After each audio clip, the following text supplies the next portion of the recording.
Senin bu yan özgürüşlerin yok Akif. Meni bununla mecburlama.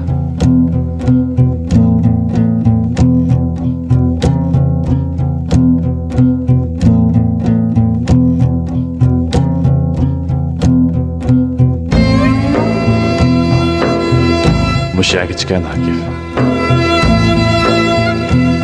Hammasi oxirlashdi.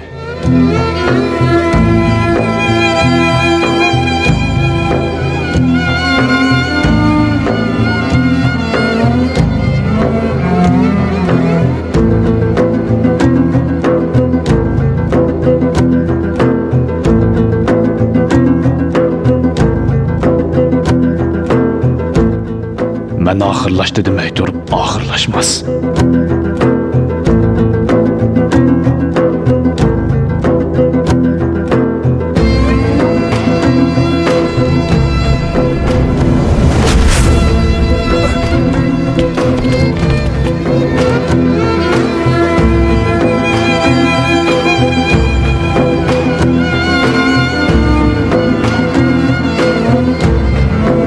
Hammasi yenidan başlandı.